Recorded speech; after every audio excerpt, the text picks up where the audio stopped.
আসসালামু আলাইকুম গাইস, সবাই কেমন আছেন? আশা করি সবাই ভালো আছেন।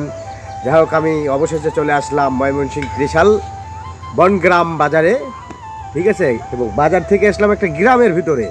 এই দেখেন, এই ডান পাশে দেখতে পাচ্ছেন কপি ক্ষেত, আরও সিম ক্ষেত, আরও হচ্ছে কেন ওইটা কি জানি, মরিচ না কি জানি, বলতে পারবো না। যাই হোক, আপনাদেরকে দেখাই, আসুন আপনারা যে কিভাবে কপি ধরছে কপি ক্ষেত্রে।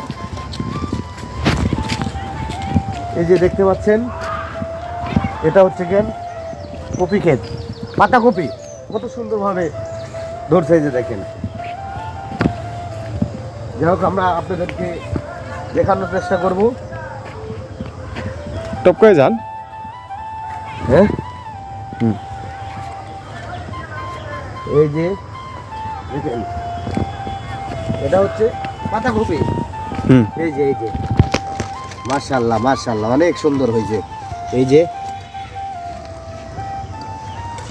অনেক সুন্দর অনেক সুন্দর। এটা হচ্ছে কেন, এই যে দেখতে পাচ্ছেন, এটা হচ্ছে শসা, এটা শসার ক্ষেত।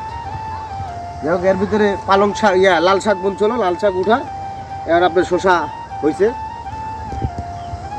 তারপরে এই যে পাশে আছে আলুর ক্ষেত, এই যে দেখতে পাচ্ছেন, এটা হচ্ছে আলুর ক্ষেত। মাশাআল্লাহ, অনেক সুন্দর হয়েছে। আপনারা এটা কি বলতে পারবেন? এটা কি? এটা হচ্ছে গেন মূলা। এটা বেবি হয়তো তারা বিছন রাখবে, তাই না?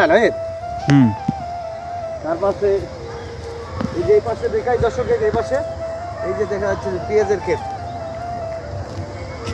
একটা ঝোল করে একটা আছে, দেখো। এই যে দেখতে পাচ্ছেন, এই পাশে হচ্ছে পেঁয়াজ ক্ষেত। যাই হোক, গ্রামটা অনেক সুন্দর, আমাকে অনেক ভালো লাগলো, ঠিক আছে। আজকে অনেক ঠান্ডা।